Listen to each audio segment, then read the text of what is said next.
A long time ago, there was a small village called Rockland. In that village, Jonathan lived along with his family. He was very good-hearted and a kind man. He would always help people who are in need. He believed that one must help others in any way they could, no matter what the situation is.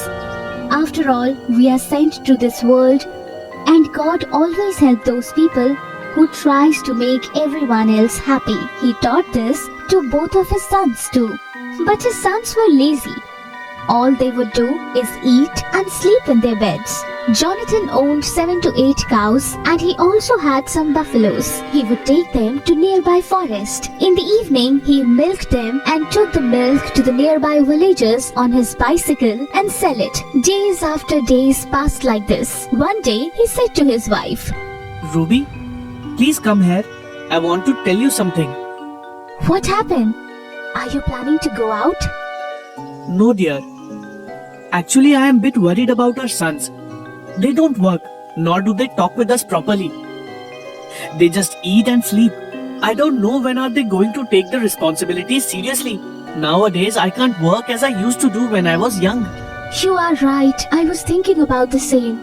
I think we should divide the work. In the evening, you tell them what each of them has to do and be a little strict. Alright, there is no other option after all. Jonathan and Ruby went into the house. Rick and Paul also came in and said, Mother, what is for lunch? I'm very hungry. Mother, I am also hungry. Rick and Paul, come here and sit. I want to discuss something important with you. Your mother will fill your plates meanwhile. My sons, both of you are grown up now, so you have to take your responsibilities. From today onwards, you will take care of everything. I am unable to work anymore. Tomorrow onwards, you will take the cattle to the forest, and in the evening you will milk them and sell it.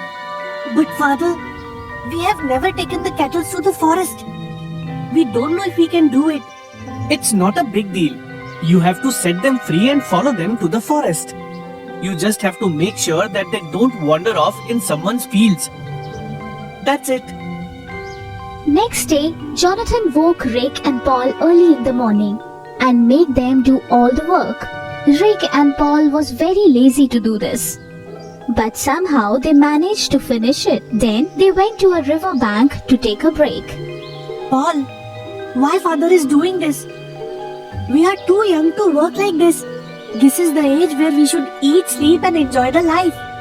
You are right, brother, but what can we do about it? Yes, we have no other option after all. Then they left for their home. After some days, they got used to the work. It became their routine. They even started enjoying the work. They also helped poor people. When Jonathan and Ruby saw this, they were very happy. One day, Rick and Paul took the cattle to the jungle. But suddenly, it started raining heavily. Both of them took shelter below a huge tree. Just then, Rick noticed that there is a door in the tree. Rick was shocked. He said to Paul, Hey, Paul, see this. Doesn't it look like a door? How come there be a door in such a huge tree? Yes, brother, it does look like a door. Let's try to open it. Rick and Paul tried to push the door, but it didn't open. They pushed it with all the force and finally succeeded in opening the door. Rick, we have managed to open it. But don't ask me to go through it. What if there is a ghost or a monster in it? He will eat us alive. Shut up, you coward. We have opened it after so much efforts. We won't go back until we see what's in it. Let's go. And you have matchbox, right? Light these sticks up. It is dark inside. We will need light to see. Paul was a bit scared. He looked at his brother and then he lit the sticks up and handed over one stick to Rick. Rick, you are the elder one, so you should be the first to go in and I will follow you as usual. I am very scared. Of course, I know that you are coward. Come on, follow me quietly. Both of them used the light from the stick and went in through the door. When they reached inside, they saw a tunnel. There were lots of spider webs that they had to clean before going forward. After some distance, they saw the light coming through the tunnel. Can you see the light, Paul? I think there is some gold treasure over there, which is shining so bright. Yes, brother. I also think so. But what if it is something else than a treasure? Why do you always think about worst? Coward, follow me. Both of them moved forward in the direction of the light. When they reached near the light, they saw shining diamonds, rubies, gold jewelry, pots filled with gold coins, golden statues, and many precious things. The cave was filled with gold. They couldn't believe in their eyes. Paul, is this real? So much gold and jewels. No one in the world would have so much of gold. We are rich, very, very rich. Just then, Paul heard someone whimpering, as if someone is moaning in pain. He tried to find out from where the sound is coming. Then he saw a wounded bear in a corner. Rick and Paul rushed to the bear. After getting closer, they noticed that there is a big wound on the bear's leg. Brother, we should help him. He won't survive otherwise.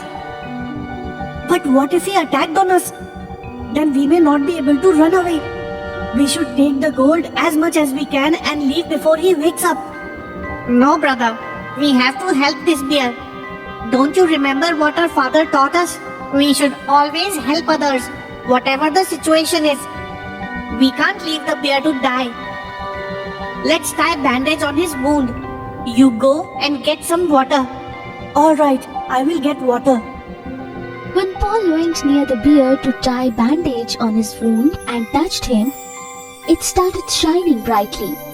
Both the brothers were scared now, but they saw that in the place of bear now stands a god of treasure.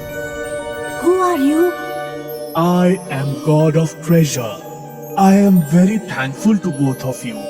I was cursed and locked in this tunnel for many years.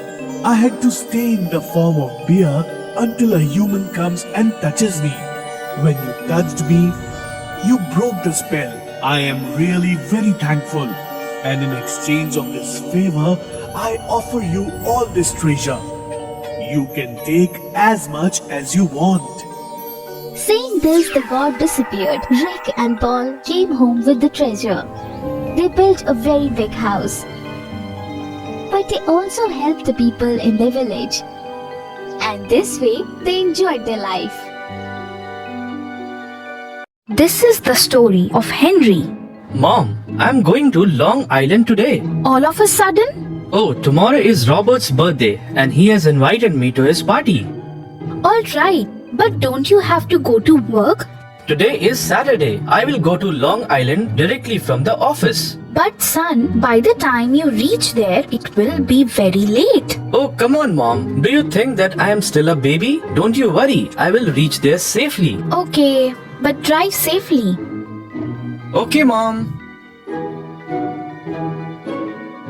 Right after his office, Henry got on his bike. The journey was a long one. He had headphones while driving. It was almost 10:30 at night. Henry was now driving on a lonely highway and suddenly, right in front of his bike, a beautiful girl started asking for a lift. Seeing the girl, Henry stopped. Hey, can you give me a lift? My car broke down. Are you going to Long Island? Yes, miss. But you are all alone here. Actually, my home is in Long Island and my college is in Austin. I come to Long Island every weekend. Today, my car broke down. Can you drop me near my house if you don't mind? Oh, sure. Why not? That girl sat on Henry's bike and they both set out towards Long Island. You said you study at the University of Austin? Yes, University of Austin. Oh, that's great. I even passed out of the same university. Really? Which stream? Arts. What a coincidence! Even I am doing arts. Oh, before that, can you tell me where do you stay? I'm based in Texas. Me too. Is it so? How can this happen? Can you tell me where you stay in Long Island? Near Montauk Point Lighthouse. Strange. I am even going there as well. And just like that, that beautiful girl and Henry kept talking for hours. Here, we have reached Montauk Point Lighthouse.